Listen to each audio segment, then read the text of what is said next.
David Gordon. I'm from actually New Jersey in the United States.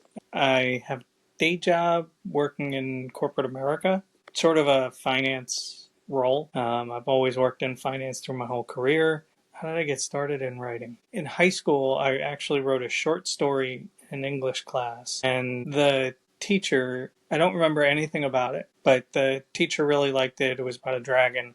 And I remember him writing a note in the corner that just said, "This is really great. You should try to do it more often." That's nice, but not exactly something that, from a professional standpoint, was thought of at the time as a way to make money. So life gets in the way. A bunch of years go by. And my wife and I are actually heading down the shore, and no idea what prompted it, but I wrote a short story. It's actually never been published, and I really need to work it into a book. But it's called The Fog, and it was just about this guy goes to the shore. It's foggy out, and the impact of sort of the beach, and as the fog moves away, he finds himself becoming just sort of more aware of who he is, Hmm. and what he wants to do with his life. So I just wrote it randomly, let my wife read it. She loved it. And she said, "This is fantastic. You really need to do this more." And I was like, "Yeah, okay, but I got this thing called life, stack Yeah. of bills on the corner, got to get paid." So a little bit later, she randomly bought me a pad and a pen. Left it on the where I sit on the couch and said, "Next time, at least, if you decide you want to write, here's something you can write with." So again, one day I just picked it up and started writing. And it was sort of like on the train ride to and from work that I was just randomly writing this story that had cropped up. And I was probably in my mind still thinking short story. And then I filled the pad. And I was sitting here, I think, one night, and I was sort of writing something or parts of it. And I'm like, "Yeah, I finished that pad. I need to get another one." She was like, "What do you mean you finished it?" And so I sort of held it up, and I'm like, I got to the end of the pad. She's like, "You've been writing? You wrote like that whole thing?" And I'm like, "Yeah." She's like, "All right, you need to type that like into an iPad or something, laptop, probably a laptop at the time, so you can save it and not lose it."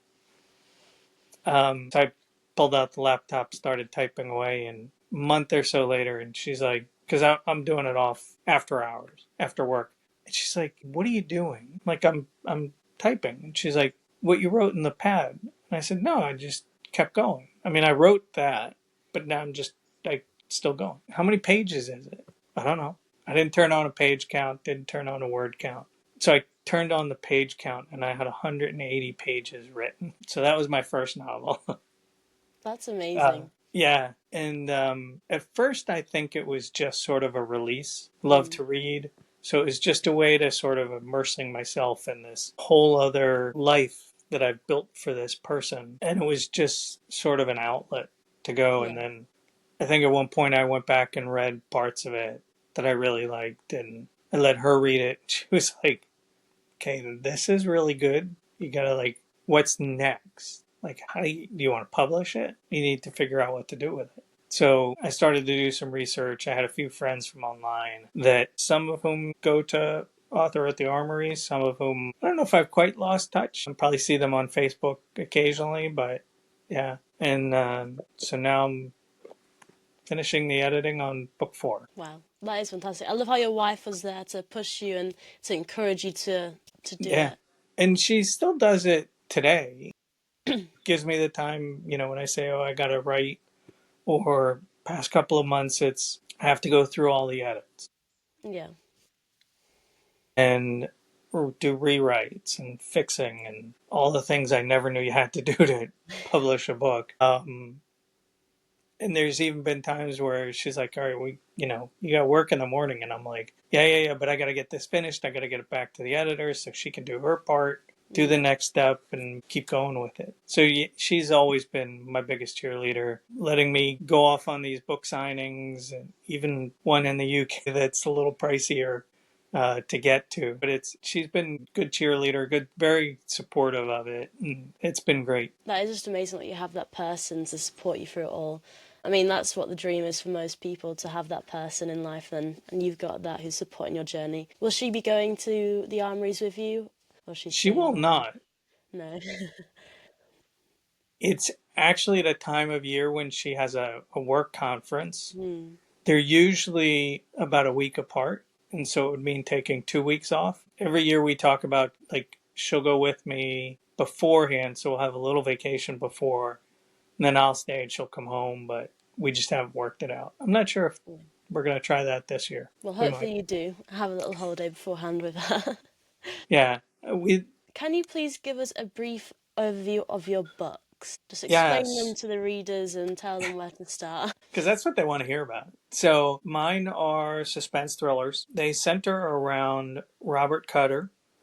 It's the name for the books for the most part. He is a self-made billionaire. In the first book, um, as we progress through the book, he grew up with nothing, literally, truly living on the streets. And we learn about his past as a child, growing up in that environment, the same time that he's remembering it. It was just such a bad life. Even as a teenager, he just did not have a good life. He never had anything. And so he sort of blocked it out of his mind. He had a dream to become an investment banker. He chased after it. He went to meet somebody he had read about in the news or learned about him in school, literally spent like the money he would normally spend on food to buy a decent shirt and pair of slacks and shoes and um, not even decent, really. They were used clothes that he bought. Went to meet this person. The person just saw something in him and took him under his wing, and it set him on the course to eventually become his own self-made man, big billionaire.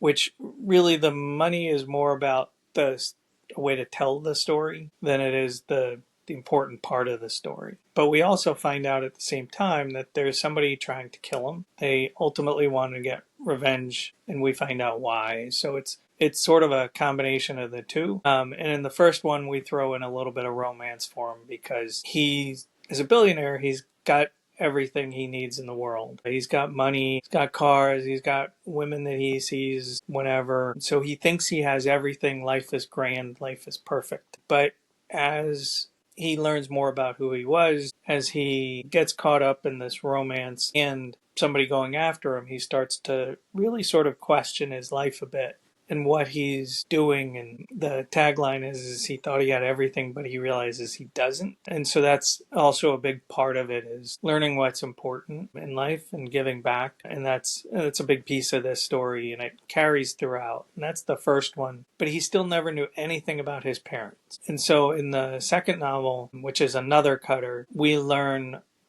about his parents, about how he became a foster child, and that he actually has more of a family. And it's now 5 years later, and so he's gotten married and he's had one child. But again, in this one, somebody who works very closely with him is actually hiding from the mafia, and Really? they find him, and it sort of blows up, and Robert gets dragged into it, and there's a lot of stuff going on in that one. In the third one, it's Cutter Returns, and now he's a little bit more set in life. He's got a family, he's got his wife and kids and a family. His business, he's now made it, instead of having a bunch of investors, it's really just mostly just him. But he's struggling mentally, actually. He's got a lot of anxiety. He's got a lot of stress because he now sees this big business that he's built, and there's a lot of people that rely on him to run it well, to keep it running, to do the right things for the business. Everybody's relying on him, his family's relying on him, and it's really pressing on him. And it starts to seep into his marriage, which hits some bumps in the road, as it will. And at the same time, things start to happen around him. Um, and we realize that there's somebody out there who wants to take over his life. We don't know why until the end, but essentially they want to take over. They don't really care if he lives or dies. They just want him out of the way. Hmm. So a lot of the things he was feeling and dealing with are partially because of what this person is doing, causing sort of utter chaos in his life.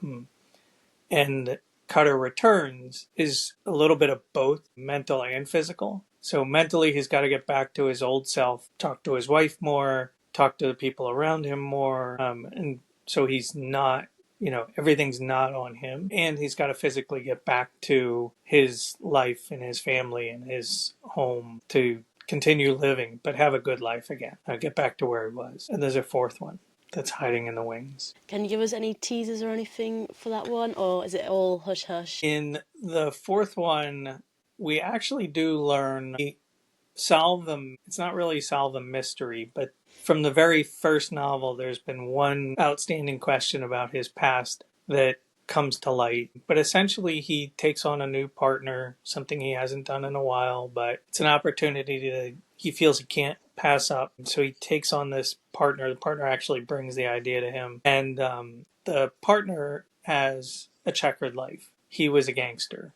effectively, but he's retiring from that life. And so there's a lot going on sort of his side, but it starts again to impact Robert and his family. And so a lot of what we go through in this one is sort of deciding, is this project really worth it? Can I do it without this person? And how do I get them sort of out of the deal? But also trying to figure out what's going on before somebody really gets hurt. At the same time, somebody close to him gets hurt pretty badly. And so there's a lot of sort of angst about the injury and why did it happen, and was it just an accident, or was it something more sinister? So there's a lot of really good feelings there. And his son now is teenager, so we're going through some teen things as well. So that's I actually really like this one. It's got some good meat to it. That sounds really interesting, exciting. Will that be out by the Armories, or Oh, are you I not hope sure so. when that one? I hope so. My editor is doing the last of the edits. So hopefully, if I get that back, then I just need to get it formatted, covered, and find the right time to publish it. Out into the wild. Yeah. I have a few more signings before then. So if I looked, it would probably be somewhere in August or September, if I That's really can. exciting, though. Yeah. I'd love to have it out for. There's a signing I go to in September. I think I've gone for 3 years now. It would be great to put it out there for that one. So is it your second time going to the Armories, or have you been a few This times? so this will be either my third or fourth. Oh, nice. You've been quite a few times then. Yeah, yeah. I actually went to Leeds. Trying to think of when I before I published my first book. I went because I had all these friends from that I'd gotten friendly with in the writing community, and the funny story is Eleanor Lloyd Jones, who's also one of the authors who will be there, we had become friends, and she was mentioned that there was this book signing in Leeds and I should come. And it was like a week before the signing. I'm like, I can't just, like, there's a flight, there's stuff, like, I can't just pick up and go. But then I found out a lot of the other friends I had made were going to be there. It was actually much, much smaller, and it was at the Marriott, like in center of town, I think. Mm. And so I literally flew from here on, left here Thursday night. So I got to the UK Friday morning, took the train to Leeds. Everybody was showing up Friday afternoon for the most part. And I left Sunday morning.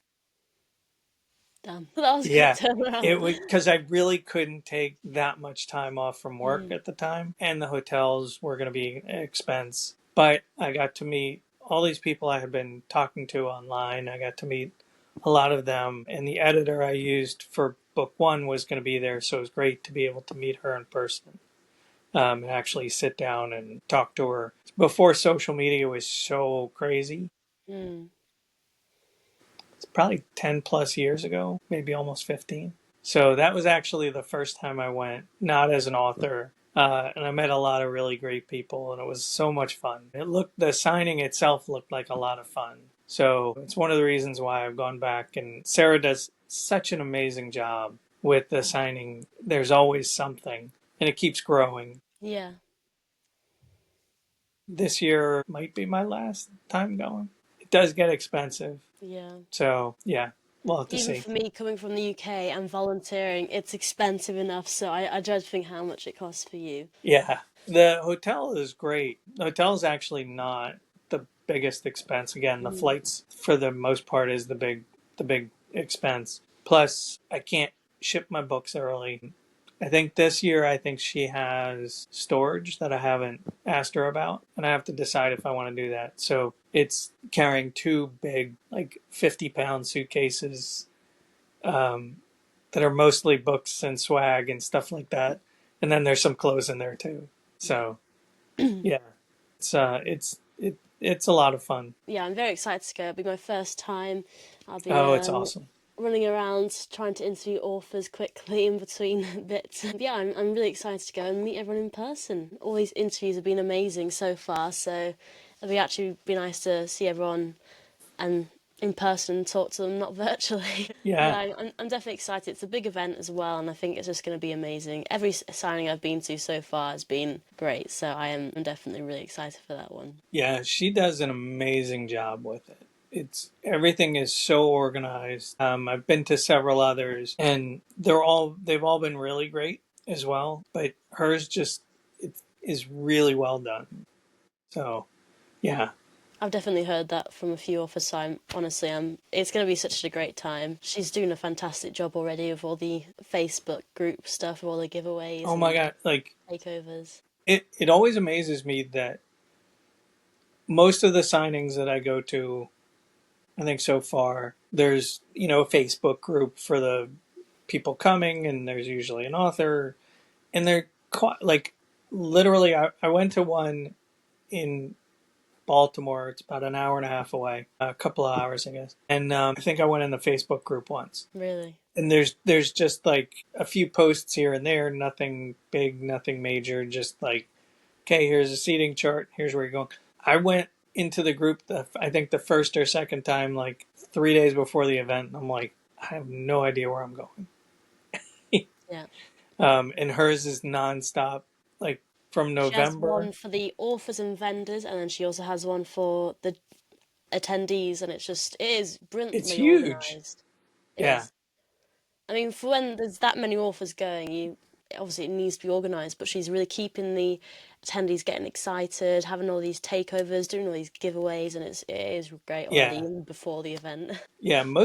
Several of the other groups I'm in they get chattier closer, which is probably good because I think everybody there organizing is also an author, and they have their own stuff going on, but they're still really well done. It's just the groups are not as vocal, and some Yeah. of them will do that. They all pretty much are starting to do takeovers at different times, which is nice. Here, it still amazes me when I go. I will meet, for the most part, totally different groups of people, totally different groups of authors. I think now I'm starting to see some people in a few of them. But yeah, it's funny that I can go to one they're 3 hours apart and a totally different group of people. There are So just so many amazing people at these events, though, and you can meet so many lovely yes, people and talk about it. I mean, a lot of us will be introverted, but you're all in the same boat and just excited to be there. So, no, it is really nice that you can meet so many different people, definitely. and I will tell you one of the best times at Leeds, the two best times, Friday night at the hotel. It's all super quiet, and then everybody shows up. Like all the authors start showing up that are staying, and they have a small lobby with a small bar that gets overrun pretty quickly. And we just start moving furniture around, and they just, at this point, they kind of like, okay, they're here. Okay. Is that the one that Sarah posted into the group, the one that you have the big group booking for? Yes. Yeah. Yeah. Yeah, sadly, I had to go with a slightly cheaper option, I think. But I will hopefully be popping round, I think, because there's a few other volunteers, and I think they're going to try meet up for drinks on the Friday night, so I'll just follow along and see what's happening. It's been lovely chatting to you, It and was great meeting you. I look Yeah. forward to meeting you in October. I look forward to seeing you in October also.